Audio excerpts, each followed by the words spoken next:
Namun di sini inilah fenomena yang ada di masyarakat Banyumas saat ini, bahwa ternyata masih ada begitu ya masyarakat yang menjunjung tinggi nilai-nilai kearifan lokal, masih ada masyarakat yang mempertahankan identitas lokalnya dengan cara masih mempertahankan berbagai praktik budaya yang dilaksanakan. Kalau penelitian etnografi itu yang saya ketahui ya sesuai dengan metodenya, begitu kita benar-benar in-depth interview, mengetahui secara langsung, terjun ke dalam masyarakat, ya ikut berkegiatan, ya makanya tidak bisa 1 hari 2 hari, ya minimal 1 minggu tetap terus jalan, hujan tetap jalan begitu. Nah ini, wah ini berarti pantang menyerah gitu ya, kita udah lihat pantang menyerah, semangat. Ini kan nilai-nilai kearifan lokal yang memang ya harus untuk saat ini begitu ya, untuk saat ini patut menjadi pembelajaran bagi kita semua ya. Nah, momen paling berkesan Ibu, boleh diceritakan ke Sobat Suara Merdeka yang paling berkesan sampai wah teringat terus itu momen apa sih Ibu?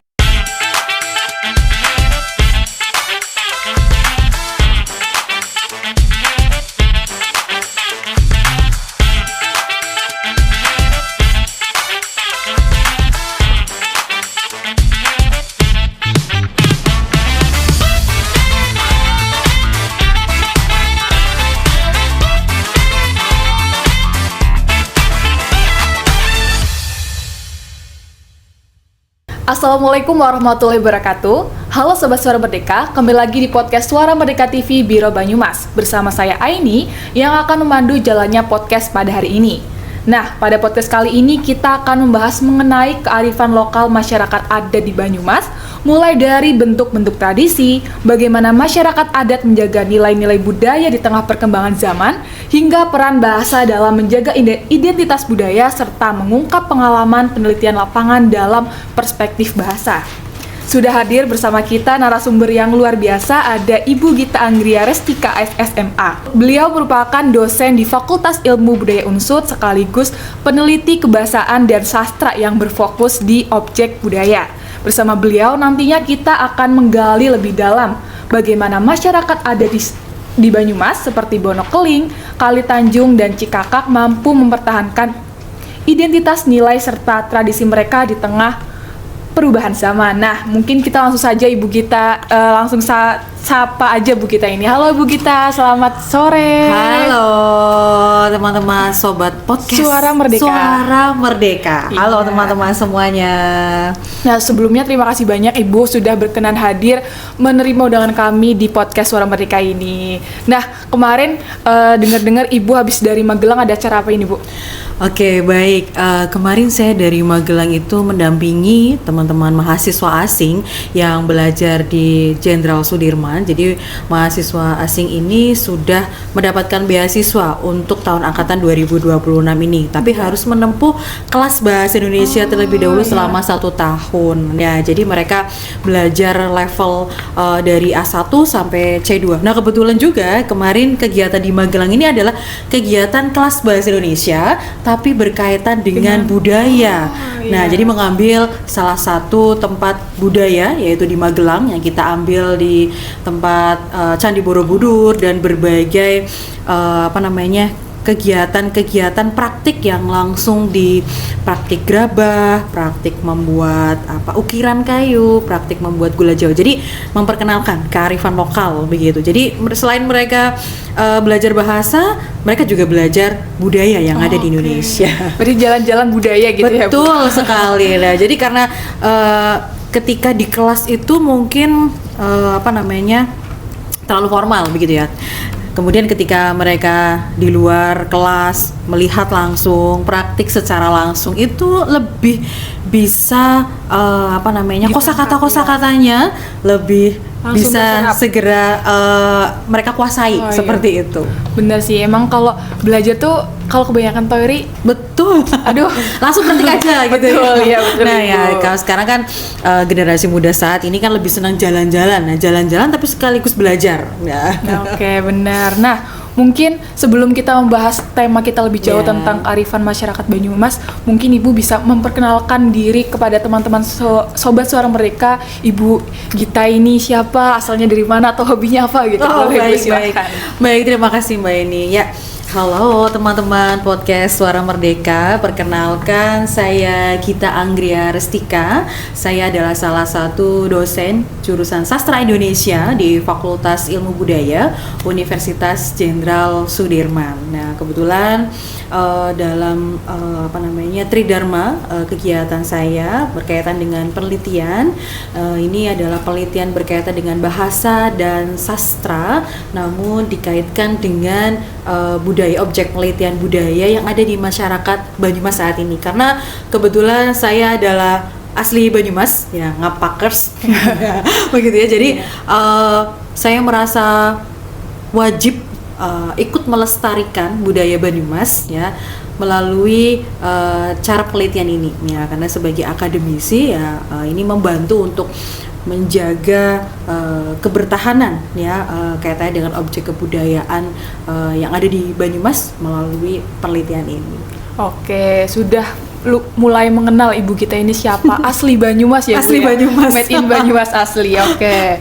Mungkin tadi udah di-spill dikit di awal kalau Ibu mungkin di Banyumas ini ada desa adat itu Kali Tanjung, kemudian Cikakak dan juga Bonokeling. Nah, dari pengalaman penelitian tersebut, apa sih hal pertama yang membuat Ibu merasa bahwa kearifan lokal di Banyumas itu unik atau berbeda gitu dari daerah-daerah lain?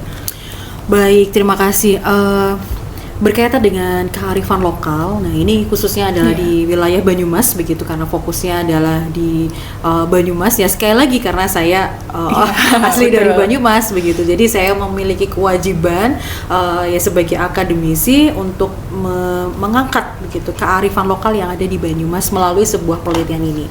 Nah, berangkat dari berbagai kebudayaan yang ada di Banyumas begitu, nah ternyata di sini ada beberapa masyarakat adat, ya, di wilayah Banyumas seperti tadi masyarakat adat Kali Tanjung, kemudian di Cikakak dan juga di Bonokeling, dan ada juga di Gentawangi yang saya ketahui. Namun di Kali Tanjung, di Cikakak dan Bonokeling di sini yang beberapa waktu yang lalu ini menjadi objek kajian dalam penelitian kebahasaan yang saya lakukan seperti itu. Nah, ini berangkat dari setiap masyarakat ini memiliki tradisi tertentu, yaitu yang sudah diwariskan secara turun-temurun oleh generasi nenek moyangnya, dan mereka masih mempertahankan dari tradisinya, kemudian dari kulinernya, praktik budaya yang masih terus dipertahankan hingga saat ini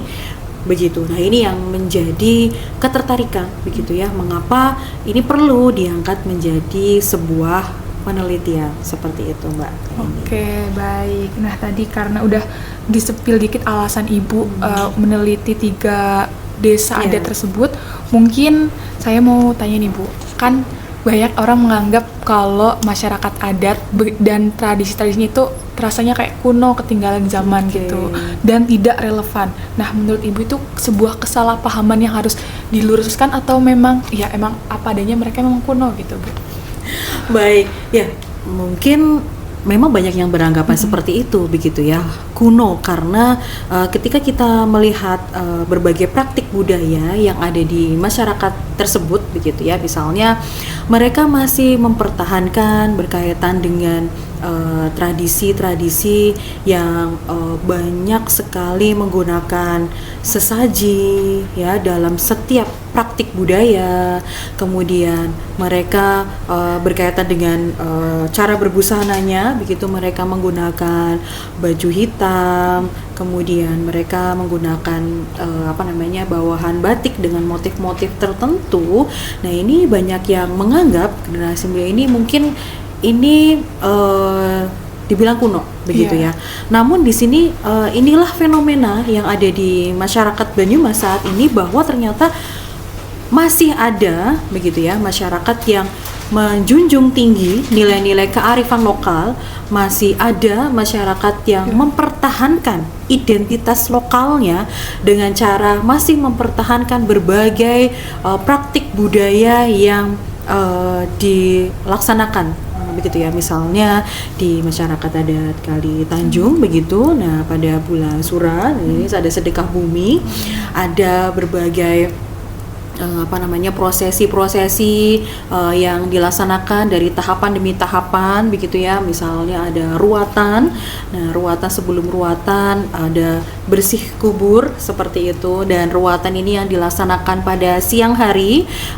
Dan di sini ternyata ketika saya mengikuti kegiatan tersebut berkaitan dengan perlengkapan apa yang digunakan pada saat ruatan, kemudian tahapan-tahapan ruatan ini masih masih mengikuti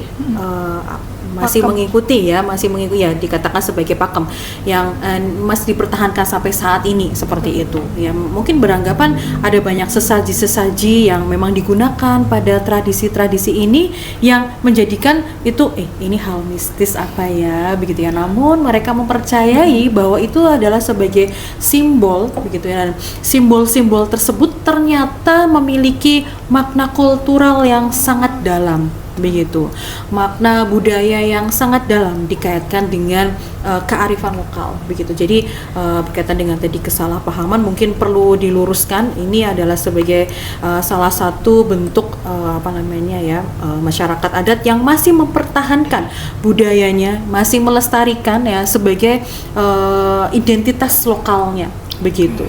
Ya, baru awal udah daging banget ini Bu. Daging. Iya.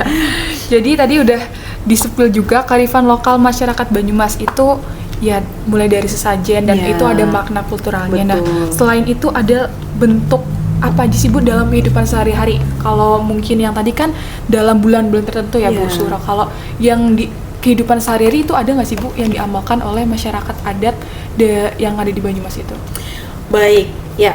Nah, kembali lagi ya berkaitan dengan kebudayaan. Ini yang digaung-gaungkan begitu ya di Kementerian Kebudayaan dan Kemendikbudristek begitu ya saat ini berkaitan dengan kalau dalam Kementerian Kebudayaan objek pemajuan kebudayaan begitu ya dari sebuah masyarakat ini akan sangat banyak ya.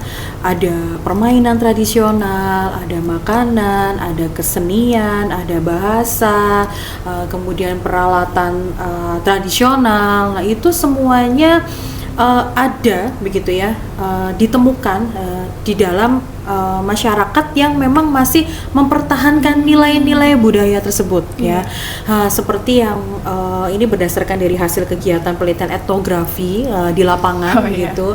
Nah, ini memperlihatkan bahwa misalnya di sini dalam kesehariannya mereka masih menggunakan peralatan tradisional ketika memasak begitu. Jadi mereka tidak atau masih menggunakan pawon begitu ya, kemudian suluh dan yang mungkin memiliki rice cooker dan lain sebagainya. Namun berkaitan dengan peralatan tradisional begitu ya, mereka masih tetap menggunakannya. Sebagai contoh berkaitan dengan peralatan tradisional di masyarakat adat Bono Keling, ini ada salah satu kerajinan yang ini sangat menurut saya ini menjadi WTWB ya, warisan tak benda gitu ya. Ini yang menjadi salah satu objek kajian, yaitu adalah kain tenun lawon. Kain tenun lawon. Jadi kain tenun lawon yang saya ketahui berdasarkan dari hasil penelitian etnografi ini, yang menenun adalah para perempuan di masyarakat adat anak cucu Bono Keling begitu, dan itu ada prosesinya, alat tenunnya menggunakan alat tenun tradisional begitu, kemudian ada bahan-bahan khusus yang memang digunakan sebagai alat penenun itu tadi begitu ya, dan kemudian kain tenun lawon itu adalah kain tenun yang digunakan sebagai pembungkus mayat. Ya, jadi ini Kayak kayak mori gitu. begitu ya, Kayak mori yang memang digunakan oleh anak cucu Bonokeling begitu. Itu tidak diperjualbelikan yang saya ketahui. Nah, jadi itu memang dibuat oleh anak cucu Bonokeling yang perempuan begitu, kemudian dengan cara ditenun manual, tidak menggunakan alat. Begitu, dan itu juga berkaitan dengan bahan-bahan alam yang digunakan ya. Jadi benang tersebut direndam terlebih dahulu begitu. Jadi dengan cara-cara khusus yang ini menjadi pengetahuan tradisional masyarakat adat tertentu yang memang hanya diketahui begitu ya oleh masyarakat tersebut begitu. Dan ini juga tidak yang saya ketahui itu tidak dibuat oleh orang lain selain anak cucu Bonokeling tersebut. Yang perempuan. Seperti itu. Kemudian berkaitan dengan kesehari-harian begitu ya. Tadi masakan. Nah, contoh yang lain misalnya di masyarakat ada di Cikakak begitu, di masyarakat di Cikakak Wangon ya, mungkin teman-teman di podcast Suara Merdeka di sini mengetahui ada Masjid Caka Tunggal yang di situ ada banyak sekali kera begitu. Di situ masyarakat adatnya ada kuliner khas, namanya adalah ayam gecok. Ayam gecok. Ayam gecok. Itu nah, gimana, Bu, mungkin bayangannya itu kayak digecok-gecok seperti geprek gitu ya. gimana? Yang saya ketahui seperti itu. Namun kembali lagi setelah saya melakukan penelitian etnografi secara langsung, kemudian saya ikut ke dapur, bersama ibu-ibu di masyarakat setempat, melihat prosesnya dari awal sampai akhir. Mereka menggunakan memang bahan-bahan tradisional yang memang mencari yang ada di sekitar mereka. Kemudian di sini di khasnya tersebut ya memasaknya dengan menggunakan alat tradisional juga. Begitu. Nah, jadi ayam gecok ini ayam yang dipanggang ya. Jadi memang bebas dari kolesterol begitu ya. Jadi santannya juga santan yang ya tidak menggunakan santan yang siap jadi tidak, tetapi yang diparut begitu, kemudian diperas manual, dan bumbu-bumbunya juga bumbu khas yang memang khas dari ibu-ibu perempuan lokal di masyarakat adat tersebut. Begitu. Ada lagi ya, selain makanan kuliner ayam gecok itu juga ada namanya wajik ketek. Waduh, gimana itu, Bu? Ketek ini ya mungkin karena memang di situ ada banyak kera begitu, tapi ketek ini adalah akronim dari ketela tekong. Ketela tekong. Ini saya juga baru mengetahui kemarin ketika saya terjun langsung ke lapangan. Nah, ternyata ketela tekong itu hanya ditemukan, yang saya ketahui dari perempuan lokal masyarakat adat ini, di wilayah Cikakak itu begitu. Jadi dengan biasanya kalau wajik itu kan dari ketan, beras ketan begitu ya, tapi itu dari singkong. Begitu ya, dari singkong, kemudian dibuat dengan cara atau proses manual juga oleh perempuan lokal di masyarakat setempat ini, dan ini menjadi itu tadi salah satu contoh kuliner yang memang masih ada dan dipertahankan menjadi identitas budaya di masyarakat tersebut, seperti itu ya. Selain yang kesehariannya begitu ya. Nah, itu contoh sederhananya, Mbak. Iya, kalau contoh lebih banyak kayak ya mungkin itu dalam satu penelitian ini begitu ya, Mbak. Atau begitu. Teman-teman juga boleh mengunjungi langsung ke Desa Cikakak, Bonokeling, dan juga Kali Tanjung. Ya, mungkin kalau mengunjungi secara langsung begitu, mungkin kalau di di Cikakak, karena itu kan mungkin wisata religi juga, ada Masjid Caka Tunggal begitu, kita langsung melihat ada bahwa manusia, alam, dan ini menyatu begitu ya. Jadi kera ini sudah hidup berdampingan dengan masyarakat begitu, dan itu hubungannya harmonis begitu antara manusia dan alam. Ini menjadi salah satu wujud budaya yang identitas lokal masyarakat tersebut, seperti itu. Oke, berarti ternyata emang budaya itu nggak sekecil tontonan ebek betul sekali, tapi lebih luas dari itu ya, Bu. Jadi setiap tadi masyarakat adat ini memiliki keunikan sendiri begitu ya, memiliki keunikan, memiliki ciri khas yang tentu saja berbeda antara masyarakat adat yang satu dengan masyarakat adat yang lain begitu. Misalnya tadi dari keseharian kan tadi makanan gitu ya. Contoh yang lain misalnya dari kesenian. di Kali Tanjung, ya mungkin kalau teman-teman podcast Suara Merdeka ini ya kalau Kali Tanjung itu di mana ya itu mungkin Bendungan Gerak Serayu di depan seberang itu ada Desa Tambak Negara di dalam. Nah kita ternyata di situ ada ini Mbak apa namanya kesenian yang masih dipertahankan ya, misalnya ini namanya gubrak lesung. Gubrak lesung mungkin Mbak Aini mungkin dan teman-teman podcast ini apa sih lesung ya lesung yang untuk menumbuk padi. Betul, ya betul. Kemudian ada alu ya alu terus di tabuk ya gitu-gitu. Nah itu dimainkan oleh perempuan lokal juga di masyarakat adat. Nah yang saya ketahui berdasarkan bertanya kepada narasumber ya di perempuan lokal ini ternyata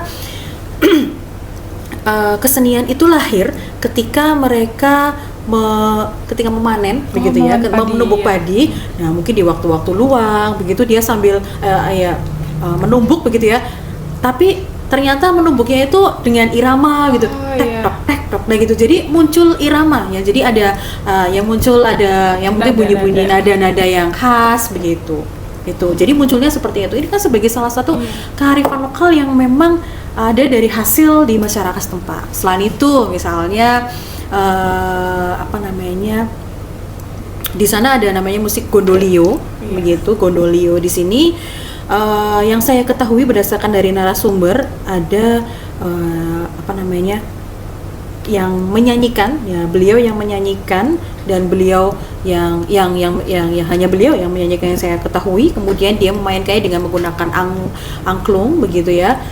Ini ketika mereka yang saya ketahui lagu ini muncul ketika pada saat menunggu apa sih namanya yang di sawah itu supaya Mbak yang tidak dimakan oleh burung apa sih namanya supaya padi-padi itu tidak dimakan oleh burung karena syair-syairnya itu syair-syair kalau kita belajar di sastra itu ya syair-syairnya ini adalah syair-syair yang berkaitan dengan pertanian seperti itu. Itu Mbak. Ini saya juga baru mengetahui ya kalau saya tidak terjun secara langsung ya ke masyarakat begitu tidak ikut ke dapur memasak. Jadi kemarin itu saya benar-benar ke sawah ikut ke sawah, kemudian ke dapur ya ikut ke dapur, marut ya seperti itu Mbak. Jadi kita memang harus benar-benar terjun ke masyarakat tersebut supaya kita mengetahui begitu. Kalau penelitian seperti itu jika misalnya langsung bertanya, Bu, makna kearifan lokal, makna budaya mengenai kuliner ini apa? Misalnya langsung bertanya seperti itu, pasti tidak akan diceritakan, dideskripsikan dengan panjang dan lebar begitu ya, dan kita tidak akan mendapatkan makna kulturalnya itu apa begitu karena langsung saja bertanya. Tapi kalau misalnya kita ikut terjun secara langsung begitu ya, kemudian ya sambil ikut membantu, sambil bertanya, jadi sambil bertanya begitu ya. Jadi kita sebagai peneliti juga pasti harus sudah memiliki instrumen penelitian ya, daftar pertanyaan apa sih yang nanti akan kita kita siapkan untuk bertanya, tapi dalam situasi yang mungkin tidak formal begitu, sambil memasak, sambil ke sawah seperti itu. Ini seperti itu Mbak. Oke. Sebenarnya waktu yang ke Kali Tanjung, Mbak ini juga ikut ya. Gimana Mbak ini? Nah, dan itu seru. Yang paling saya ingat tuh di masyarakat Kali Tanjung kan perempuan itu tidak dijadikan objek Bu? Tidak boleh menari, tidak boleh menyanyi. Itu kan menurut saya wah jarang-jarang gitu. Begitu juga di masyarakat adat Bonokeling, bahwasanya ketika perluan unggahan Bonokeling kan perempuan tidak dibolehkan memasak karena perempuan adalah seorang ibu dan harus suci. Nah itu menjadi pertanyaan tersendiri buat saya Bu. Wah ternyata justru masyarakat adat yang dibilang kuno ini mereka lah yang mengajarkan perempuan gitu. Betul sekali.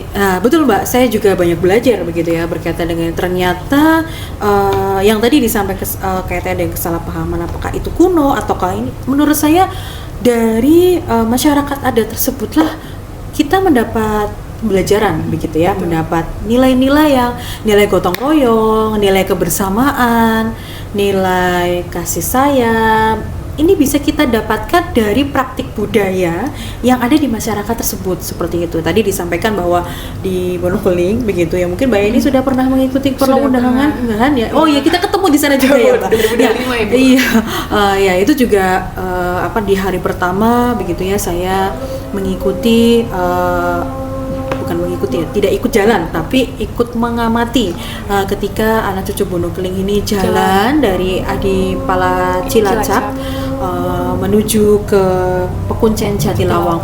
Saya merasa ada anak kecil, ada generasi muda ya, perempuan, remaja, laki-laki dan perempuan. Ternyata ini masih banyak yang memang ikut begitu. Ternyata itu tidak paksaan, dan itu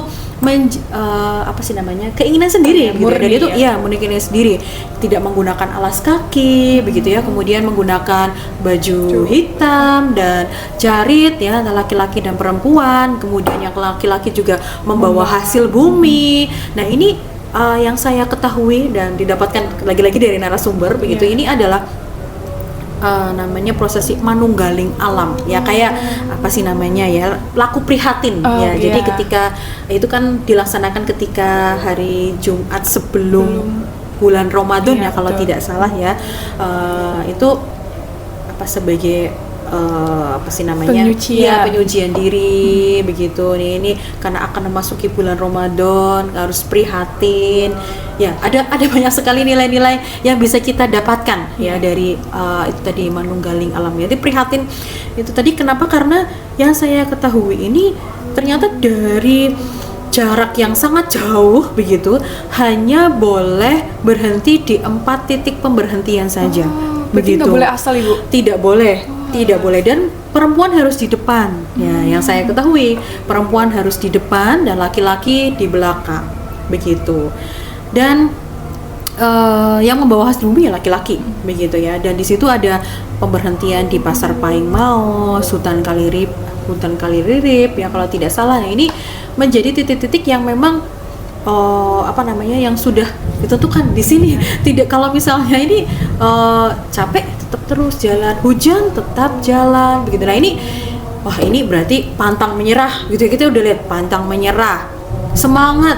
Ini kan nilai-nilai kearifan lokal yang memang ya harus untuk saat ini begitu ya. Untuk saat ini patut menjadi pembelajaran bagi kita semua ya, apalagi mungkin kita generasi muda saat ini.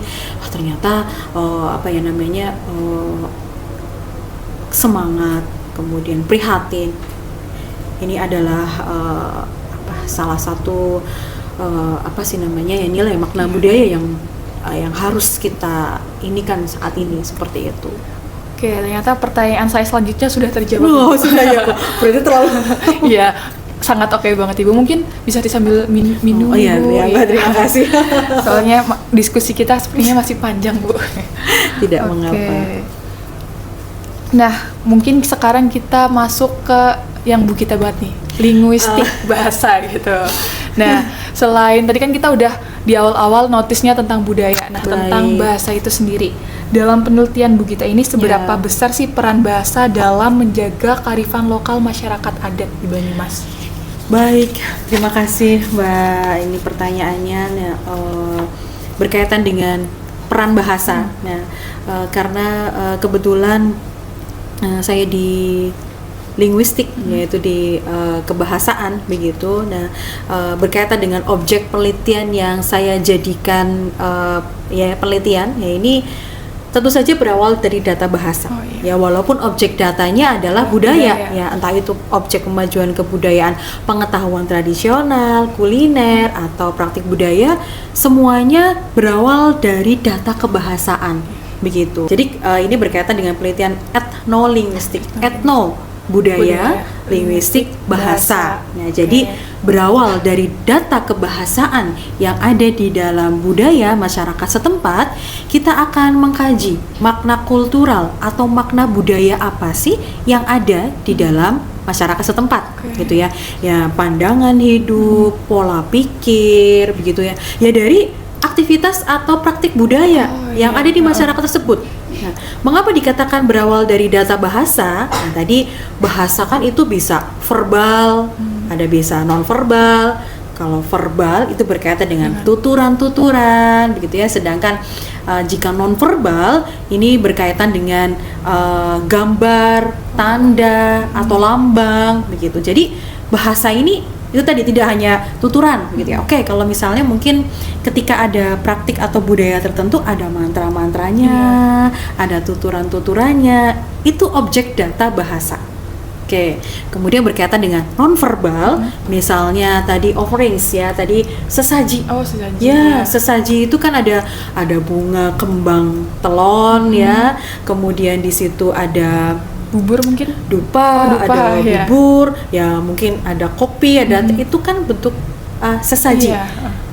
Kopi, bubur, kelapa, dupa, kemudian ini kan kata.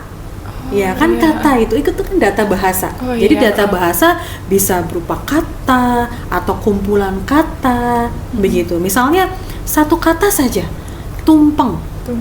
Itu kan satu kata. Kalau dalam Kamus Besar Bahasa Indonesia itu sudah ada maknanya yang sudah dibakukan. Tumpeng. Gunungan nasi begitu. Namun secara kebudayaan begitu ya, tumpeng yang ada di prosesi pernikahan, tumpeng yang ada di sedekah bumi, tumpeng yang ada di upacara selamatan kematian, tumpeng yang ada di acara pemberian nama, tumpeng yang ada di upacara sedekah laut, kan sama-sama tumpeng. Namun memiliki makna budaya yang berbeda begitu. Hanya dari satu kata saja, yaitu tumpeng begitu. Nah, jadi nonverbalnya kan ada acuannya begitu ya, tumpeng itu sendiri. Namun kalau bahasa kan sifatnya arbitrer, namun harus konvensional, artinya disepakati bersama begitu. Jadi kalau di dalam kebahasaan ini ada sistem penandaan yang pertama, yaitu makna sebenarnya, tumpeng sesuai dengan makna sebenarnya yang ada di dalam Kamus Besar Bahasa Indonesia. Sedangkan penandaan yang kedua itu konotasinya, Mbak.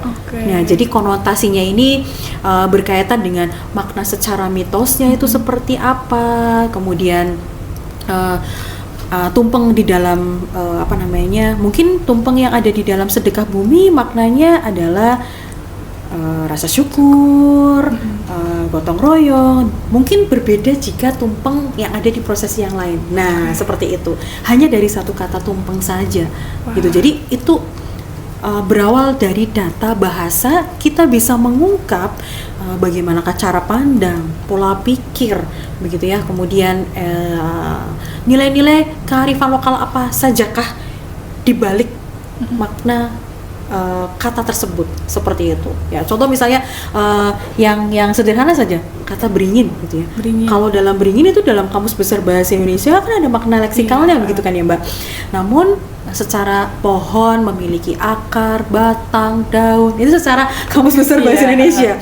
Namun beringin jika di dalam pemaknaan yang kedua dikaitkan dengan mitos, kenapa pohon beringin itu selalu ada di alun-alun, yang di tengahnya itu ada jalan?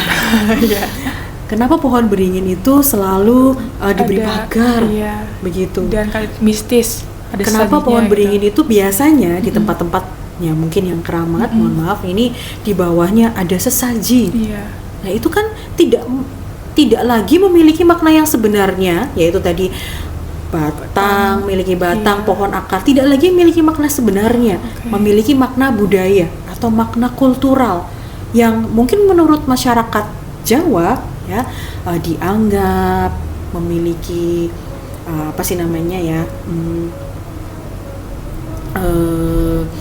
nilai-nilai kearifan lokal begitu ya.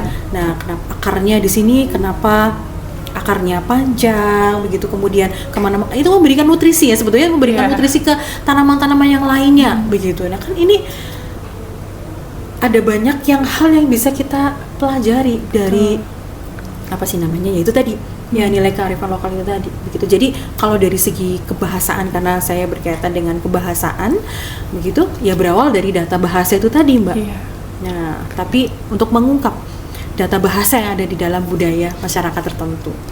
Berarti emang pralinguistik itu mengungkap yang dibalik Ya, Betul. Tidak Jadi sekedar- peran bahasa itu sangat penting. Iya. Justru peran bahasa itu sangat penting Betul.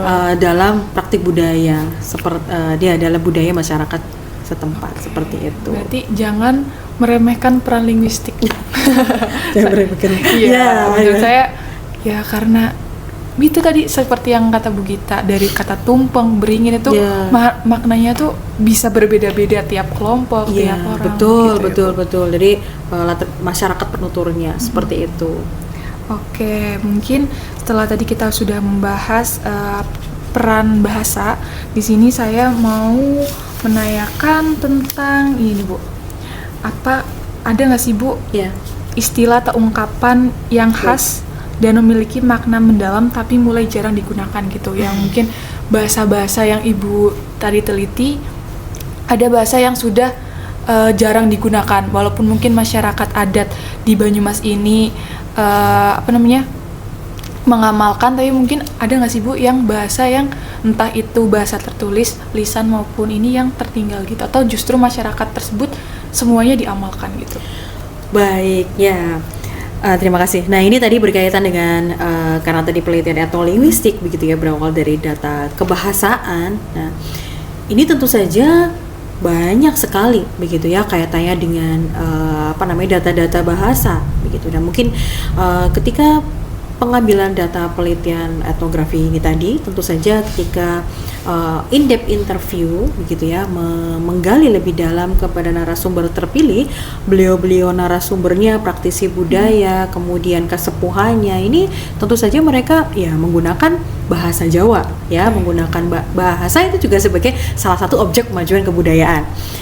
Bahasa yang digunakan, bahasa Jawa Banyumas begitu ya, yang seringkali juga disematkan ada kosakata arkais begitu ya, ada kosakata yang mungkin saya pun ini apa begitu ya, ini juga seringkali saya dapatkan begitu ya ketika mengajak kesepuhan ini, saya bertanya kepada beliau begitu, ternyata ada banyak sekali kosakata yang mungkin sudah tidak lagi familiar saat ini yang masih digunakan begitu. Nah, kita tahu mungkin di Banyumas kan cablaka begitu ya, melong apa adanya gitu ya, kalau ini orang kepenak begitu ya.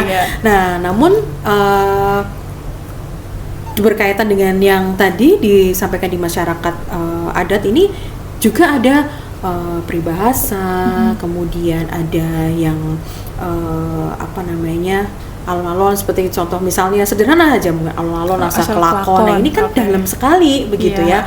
Nah, jadi kita harus melaksanakan kegiatan ini ya pelan-pelan saja, yang penting tercapai, tidak perlu. Nah, ini kan sangat ada makna budaya yang ingin disampaikan dari tuturan itu. Ya, jadi entah itu mantra ya, kalau misalnya kita ekspresi lisan misalnya di Cikakak itu biasanya ada ini Mbak, kalau selawatan begitu yang saya ketahui informasinya, selawatan ini rebanaan ya. Nah, kan ada diikuti dengan rebana, kemudian selawatan ini doa-doa, tuturannya juga menggunakan bahasa Jawa Banyumas, dan juga ternyata ada bahasa-bahasa Jawa kuno yang informasinya yang disematkan ke dalam selawatan tersebut begitu. Nah, kebetulan saya baru mendapatkan informasi tersebut dan belum sempat mengikuti secara langsung kegiatan selawatan karena itu di bulan Maulud begitu ya. Nah, ini mungkin menjadi salah satu objek budaya ekspresi lisan begitu ya di masyarakat setempat. Nah, ya berkaitan dengan bahasa itu tadi, ya ternyata dari hasil penelitian yang sudah pernah dilakukan, ini juga bahasa Jawa dialek Banyumas ini memiliki sejarah begitu ya, memiliki merupakan peninggalan dari bahasa Jawa kuno begitu. Misalnya kalau kosakata aku dalam bahasa Jawa Banyumas kan inyong begitu ya. Nah, ternyata ini berasal dari Jawa kuno. Jawa kunonya itu ingong ya. Ingong. Jadi ada fonem yang dihilangkan, ingong, menjadi inyong begitu. Nah, ini masih ada yang dipertahankan dari sisa-sisa bahasa Jawa kuno seperti itu, dari bahasa Jawa dialek Banyumas digunakan saat ini seperti itu. Jadi kosakata arkais yang memang masih seringkali muncul dituturkan oleh masyarakat adat di Banyumas ini mungkin juga seringkali saya dapatkan begitu ya. Selain itu peribahasa begitu. Nah, jadi memang banyak sekali data-data kebahasaan yang bisa kita jadikan sebagai objek penelitian begitu ya. Jika kita mengambil misalnya tadi dari objek kemajuan kebudayaan, tidak usah jauh-jauh lah ke luar daerah gitu. Di Banyumas sangat banyak begitu. Ya, karena kita di Banyumas yang lebih dekat begitu ya, lebih dekat, dan kita hidup di sini, dan itulah ya saya bertanggung jawab untuk ikut melestarikan kebudayaan yang ada di Banyumas ya dengan cara penelitian ini seperti itu. Betul, iya. Berarti ada rasa tanggung jawab sebagai masyarakat Banyumas gitu. Saya setuju sih Bu. Iya, nggak usah jauh-jauh ke negeri seberang kalau daerah sendiri belum. Iya, gitu. Betul sekali. Oke, mungkin sambil diminum Ibu. Oh iya, saya baik. kebetulan serap. Oh iya.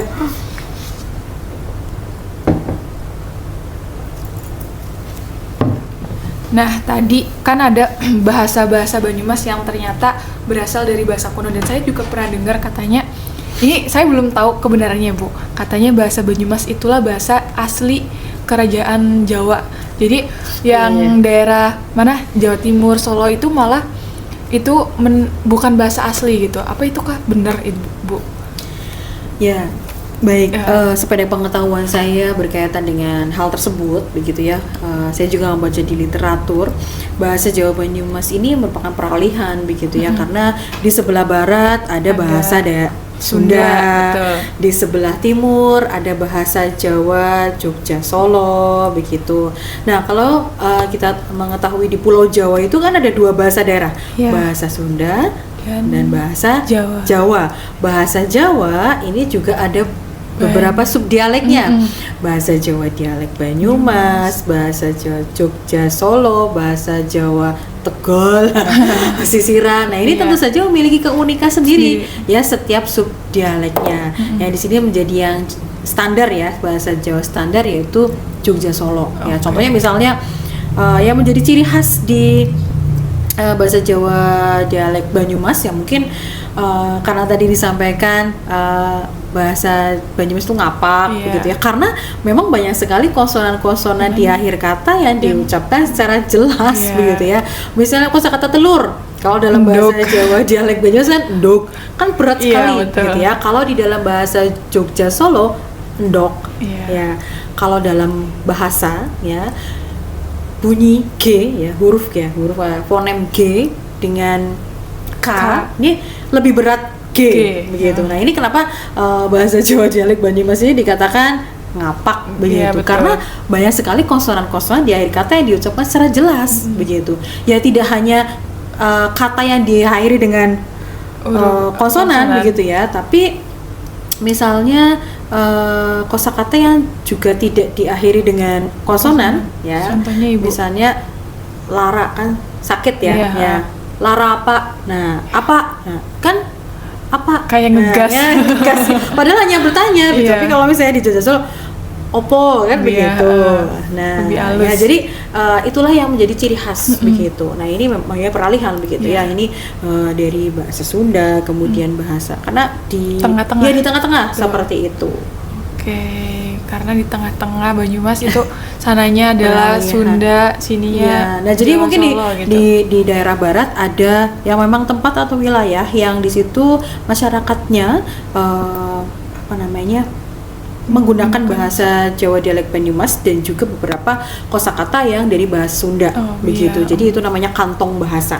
Di mana kantong bahasa ini di dalam satu tempat ini ada dua penggunaan bahasa yang berbeda ya. Ini kan kayak seperti identifikasi geografi dialeknya begitu.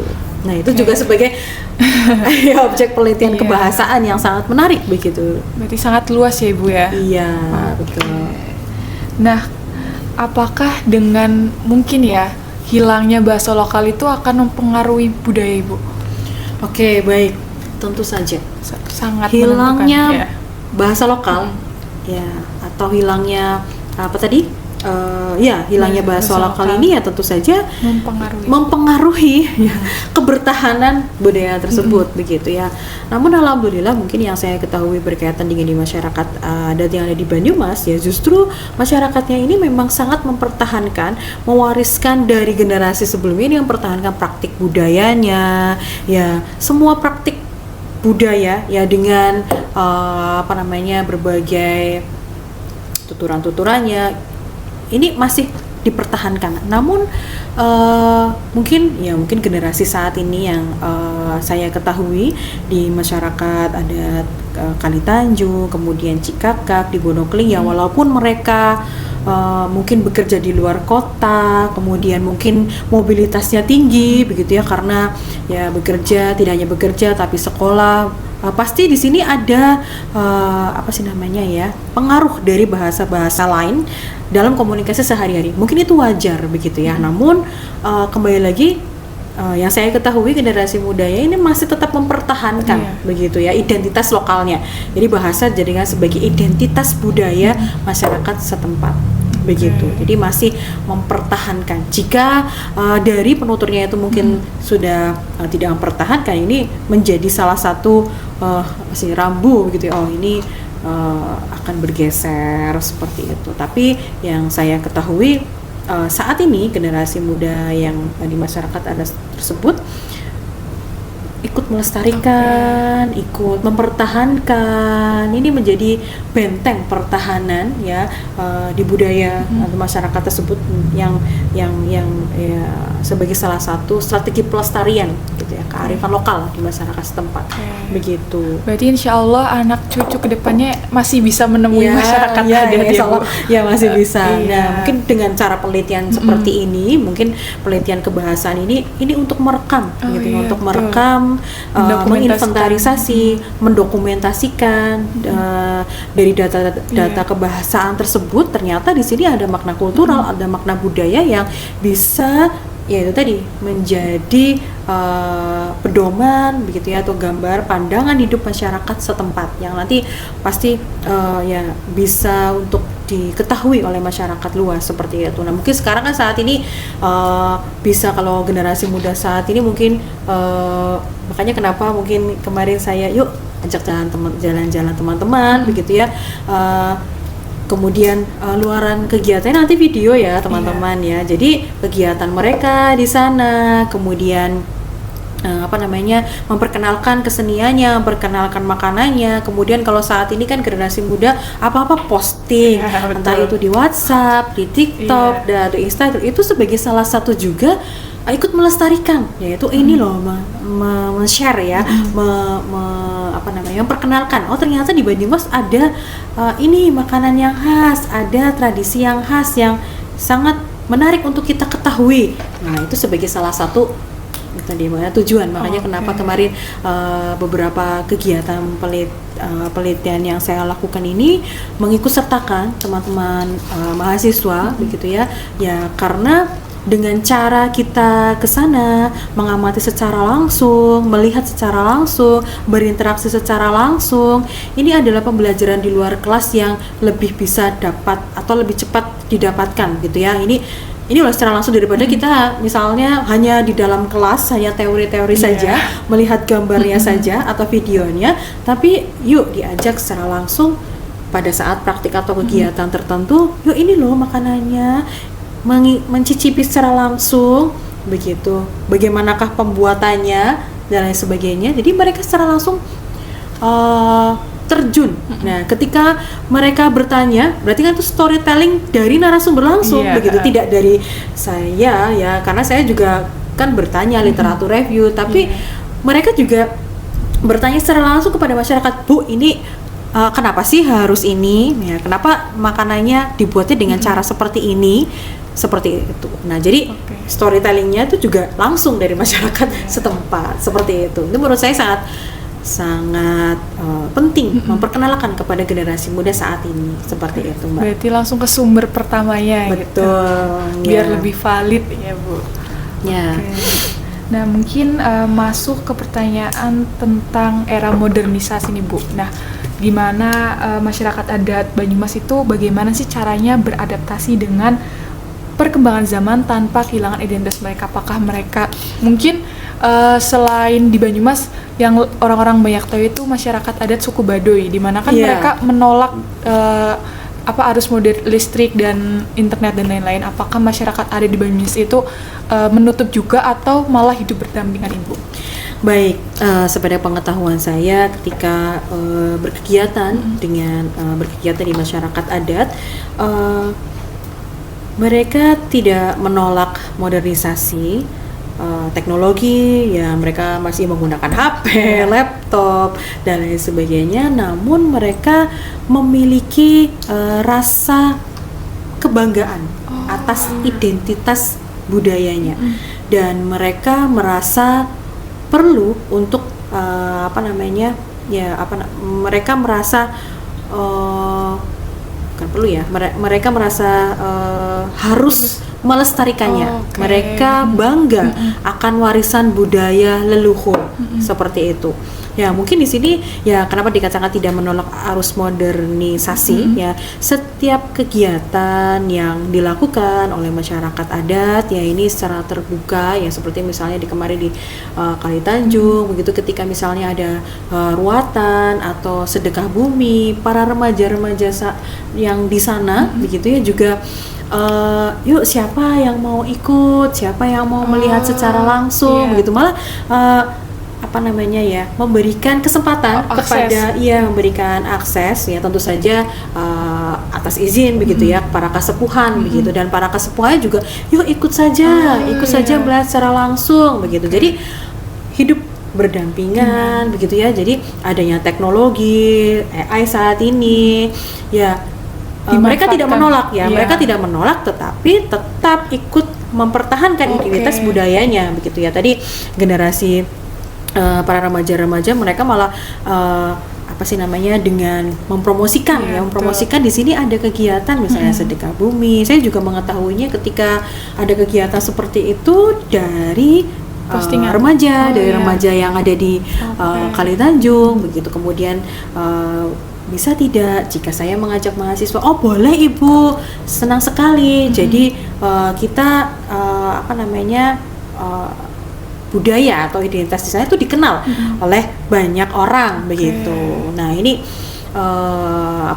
menjadi hal yang menurut saya ini ya sangat luar biasa sekali di era modernisasi saat ini dengan digitalisasi dan lain sebagainya. Di sini masyarakat adat ini memang benar-benar masih mempertahankan praktik budaya, tapi tidak menutup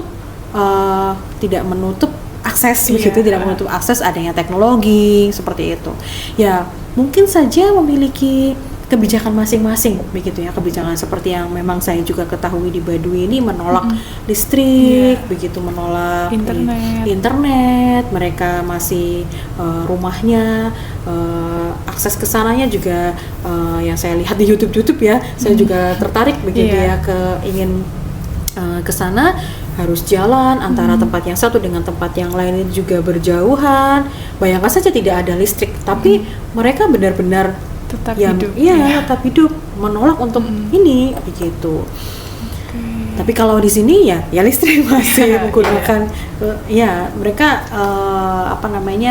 setelah kegiatan di masyarakat adat tersebut juga mempromosikan ini kegiatan yang masih dilestarikan di misalnya Kali Tanjung. Ini ada sedekah bumi, ruatan dengan berbagai rangkaian acaranya seperti itu. Kan ada IG-nya sendiri memiliki. Jadi desanya itu memiliki IG sendiri gitu. Jadi saya juga mengikuti begitu ya. Jadi informasi-informasi kaitan dengan praktik budaya diinformasikan, siapa yang mau datang begitu. Oke, berarti dibandingkan menolak, justru masyarakat itu memanfaatkan dengan bijak. Betul sekali ya, memanfaatkan dengan bijak. Dan tentu saja tadi mungkin para akademisi ketika akan melakukan penelitian seperti itu. Kemudian para mahasiswa yang ketika mereka terjun langsung ke lapangan, tentu saja mereka juga setelah kegiatan ini, hasil kegiatan saya kenal ini di sini, saya ikut merasakan makanan ini di sini, baru tahu loh rasanya. Kan yang biasanya kalau lebih pinter ya dibuat secara sinematik begitu ya, melalui konten-konten video. Nah ini untuk membantu diketahui oleh banyak orang.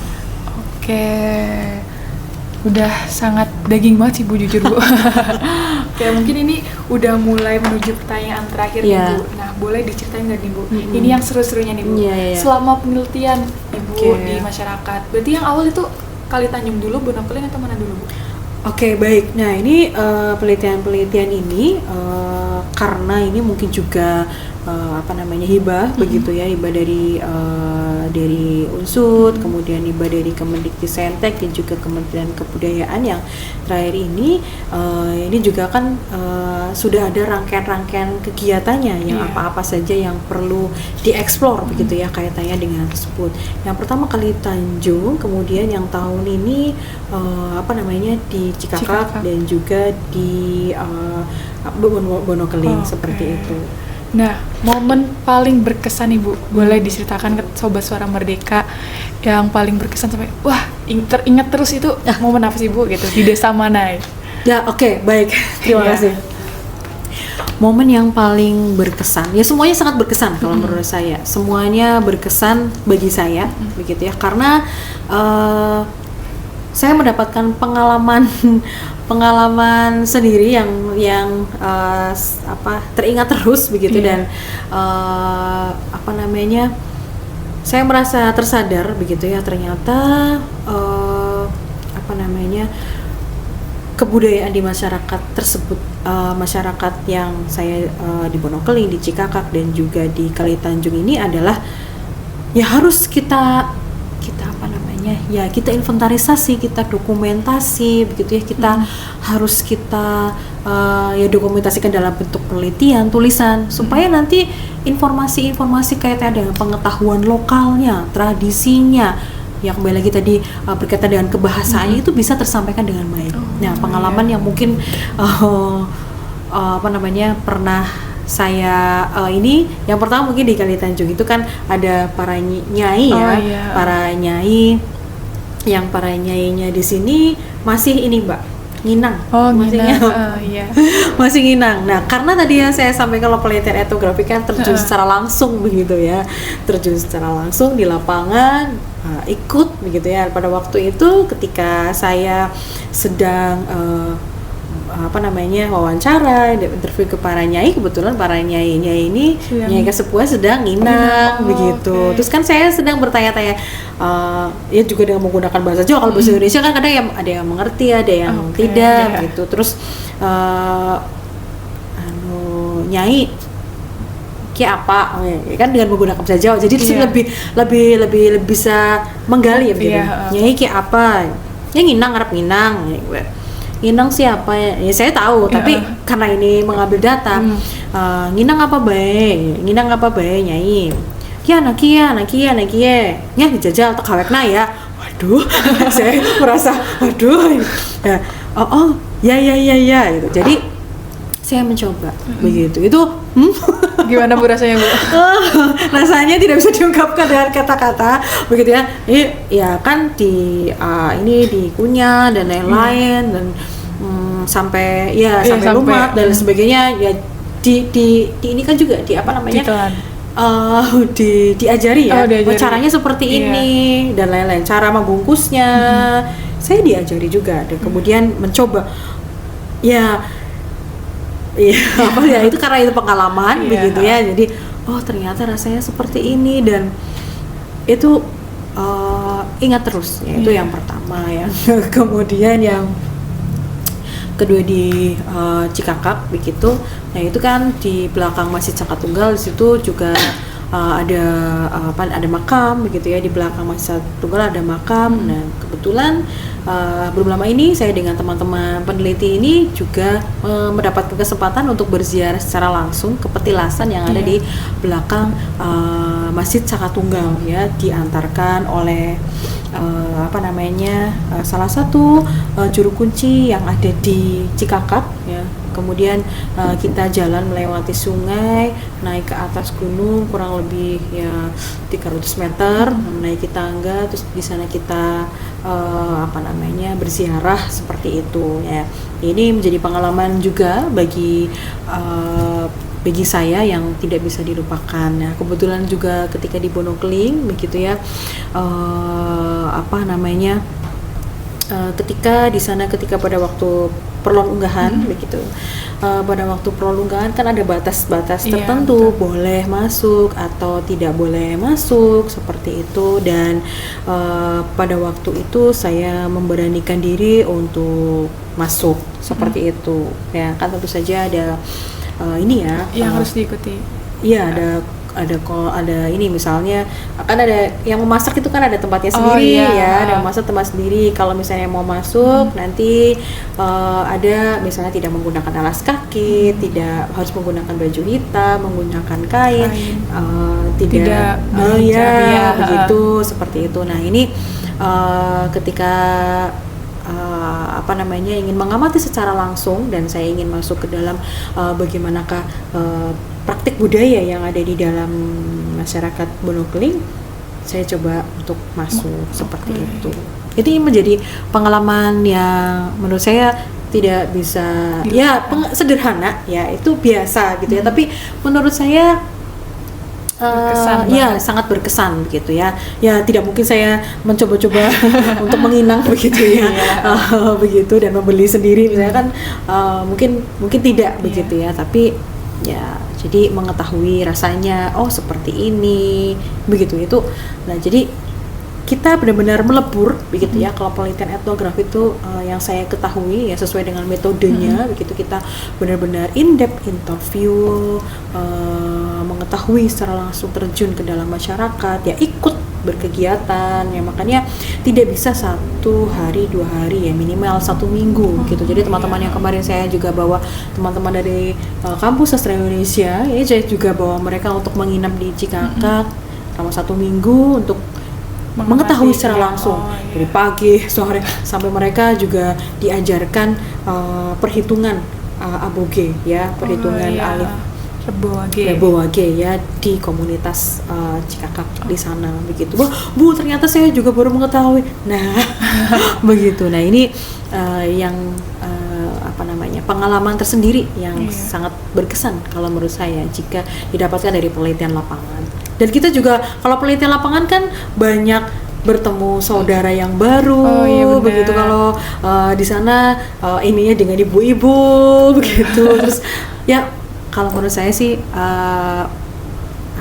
tidak hanya data yang saya dapatkan, tapi juga saudara begitu. Dan saya mendapatkan seperti ya dianggap seperti anak sendiri begitu ya, karena di sana seringkali ke sana sambil ngobrolnya kayak sama mbahnya ya.